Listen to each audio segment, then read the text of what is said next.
I always point out, the thing about meetup was you had to meet up.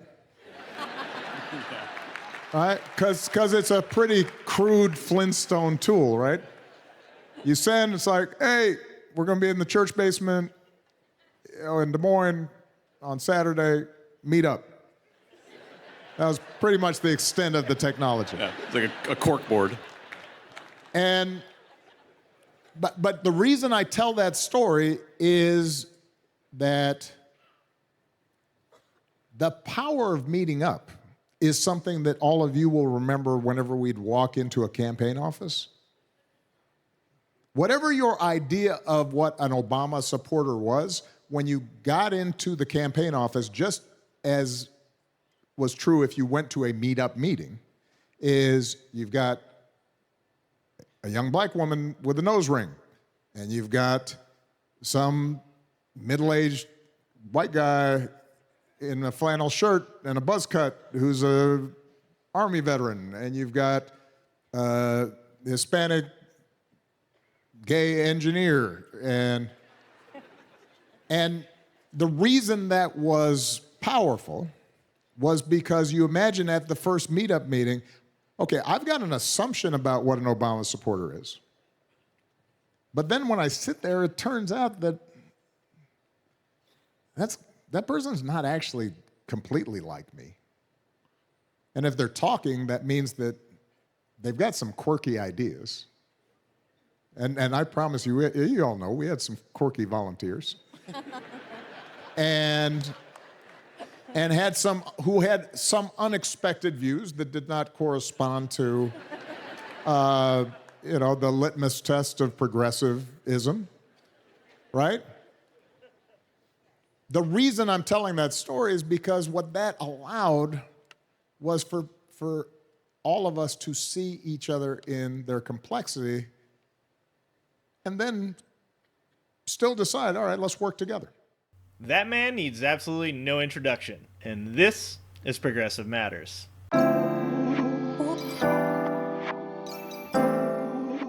Former President Barack Obama recently went on the Pod Save America podcast to talk about the current state of American politics, discussing in depth the fear-mongering tactics being employed and their effect on American voters. Once again, Obama reminded us all what it was like to have an adult in the room, commanding attention as he spoke about addressing real, actual issues and overcoming the gap between ideal and reality. Speaking eloquently, as he always does, the 44th President of the United States stated the facts without the need to embellish them with grandiosity, reminding us that this is not the first time America has faced this type of adversity. We've been through stuff like this before.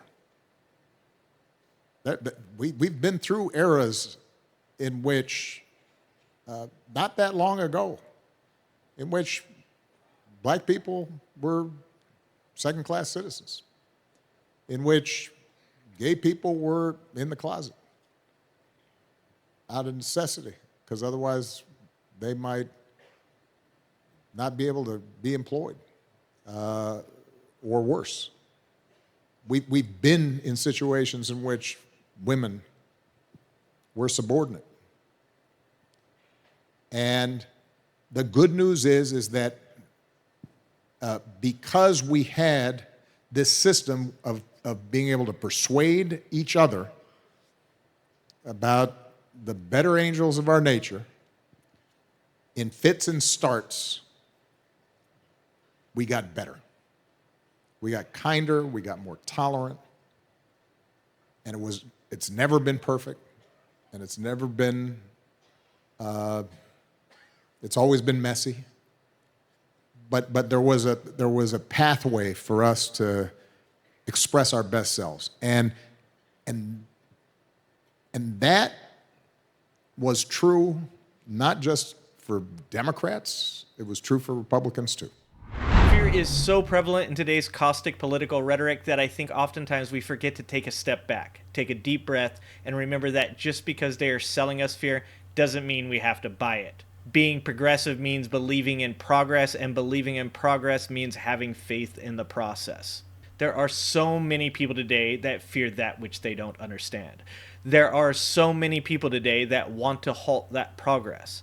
But if we stay strong, if we show that the ideals which we proclaim are honest and true, then we have to have faith that America will stand with us. For so long, we as Americans have been able to reach across the aisle despite our differences and come to amenable solutions that have allowed us to move forward and progress as a nation. But recently, we have allowed the loudest, the most brazen, the most crude, and the most fearful among us to set the tone and determine the course of the conversation. The example of respect and decency that was set by Obama and McCain during a historical presidential election is now quickly being overshadowed by the antics of a political party that no longer wants to progress, but instead wishes to appeal to the ideal that everything in government must be burnt down and started anew. We're scared of an Obama presidency, and I'll tell you why. I'm concerned about someone that cohorts with domestic terrorists such as Ayers. I have to tell you, he is a decent person and a person that you do not have to be scared as President of the United States. Now, look, I got to ask you a question. I do not I can't trust Obama. I have read about him, and he's an Arab. He is not. No? No, ma'am. He's a decent family man, citizen that I just happen to have disagreements with on fundamental issues, and that's what this campaign is all about. He's not. Thank you. And for clarification, I'm not talking about the Republican Party. I'm talking about the party of Trump. The Republican Party has been absolutely decimated by Trump and his cronies, tearing it to pieces and leaving it a tattered shadow of its former self. But with the help of any sane Republican remaining that has the balls to stand up and say, enough is enough, we can right this ship and continue along the path to greatness. But you have to pick and choose your spots, and you always have to, even when you're in that mode, you've got to give people an opening. You have to give them an invitation to there's got to be room for them in that truth that you're speaking. You know, I'm telling you something maybe that you don't want to hear, but you know what? I'll bet you can understand it and be a part of us addressing that truth. There is too much on the line to allow a vocal minority to persuade us, Democrats and Republicans, that if we don't vote for Donald Trump, they will revolt. Donald Trump does not represent America. Donald Trump represents Donald Trump. In 2016, I understood why some people would vote for Donald Trump. I understood that though I did not feel he represented my values, many felt he represented change. Some of those people I love and I respect, but most of those people now see that a man who attempted to overthrow the certification of an election cannot be trusted to hold the most powerful office in the most powerful nation in the world. For all the Republicans out there, I ask you this. Will you vote with Democrats? Not because they agree 100% with your values, but because they love America the same as you do. Will you stand up for what is right and denounce those in your party who brazenly embrace a former president who committed treason? And are you the Republican Party, or are you the party of Trump? What I'm always trying to look for is a way to get to the point where somebody who otherwise wouldn't listen and is fearful and is angry and suspicious can stop because they feel as if I saw them for a second. And I understood their lives. And in that moment, maybe then I can persuade them that this precious thing we have, which is our ability to sort things out and exercise forbearance towards each other and understanding and just getting along and listening, if I can get to that moment, then I think we'll be okay.